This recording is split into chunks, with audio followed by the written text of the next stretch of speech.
Sa video na ito ay pag-uusapan naman natin ang ikalawa sa pinakamalalakas sa mga Primordial Angels. Ito ay walang iba kung hindi si Zelario. Siya ang chief subordinate ng mga Phantoms nitong si Feldway. Isa rin siya sa 3 Phantom Commanders. Ang bawat isa sa mga commanders na ito ay may hinahawakan na powerful armies at itong si Zelario ang naka-assign na lumaban sa mga Insectors. For me, si Zelario ang pinaka-high class sa lahat ng mga Primordial Angels. Meron siyang complete control sa kanyang emotions at napaka-elegant niyang kumilos.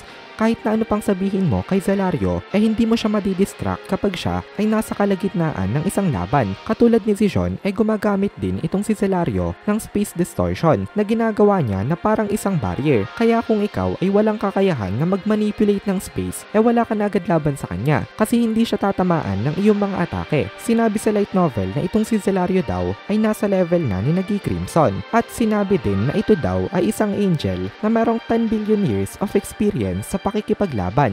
Itong si Zelario ay user din ng Angelic series na ultimate skill. Nasa kanyang position ang Israfil, the Lord of Judgment, which means under control din siya nitong si Feldway. Pero pinakawalan itong si Zelario nitong si Shell Sensei in exchange for a small favor. And after na makalaya nitong si Zelario ay napagdesisyonan niya na hindi na mag-participate sa nangyayaring laban sa Metanma War.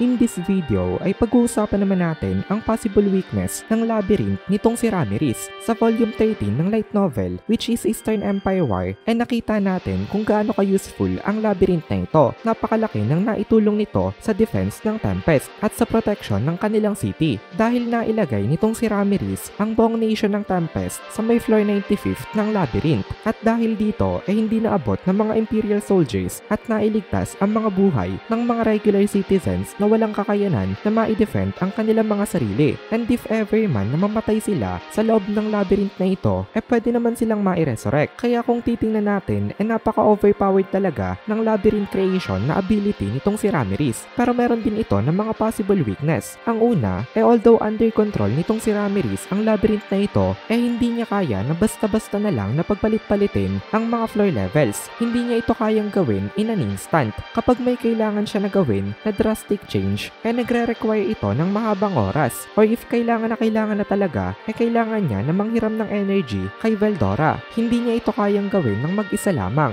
At ang ikalawa naman ay regarding sa pagre-resurrect ng mga namatay sa loob ng labyrinth na ito. Kapag itong si Ramirez ay naging unconscious or nakatulog sa labas ng labyrinth na ito, hindi makakapag-resurrect yung mga mamamatay habang unconscious sa labas itong si Ramirez. Nakadepende kasi ang powers na ito sa consciousness nitong si Ramirez kapag wala siya dito sa loob ng labyrinth. Sa video na ito ay pag-uusapan natin kung bakit nasa frozen continent itong si Velside at bakit parang under ito nitong si Gi Crimson. Well, technically, hindi talaga siya under ni Gi. Ang relationship nila ay more like partners. Pero most of the time nga, sinusunod nitong si Velside ang mga kagustuhan nitong si Gi Crimson. Pero ang tanong nga natin, bakit ganon? Ang dahilan kung bakit na andito itong si Velside, kaparehas din ang dahilan kung bakit nasa Empire itong si Velgrind. Kung itong si Velgrind may gusto kay Emperor Rudra, itong si Velside naman ay may gusto kay Gi Crimson. Pero obviously hindi siya kasing simp nitong si Velgrind pagdating kay Rudra, na willing na mag-travel sa iba't ibang dimensions at alagaan ang iba't ibang tao na may shard ng soul nitong si Rudra para sa kanyang resurrection. Hindi kayang magawa na saktan nitong si Velgrind ang minamahal niya na si Rudra, habang kayang-kaya naman nasaktan nitong si Velside ang minamahal niya. Actually, siya pa nga yung nag-aakit ng laban.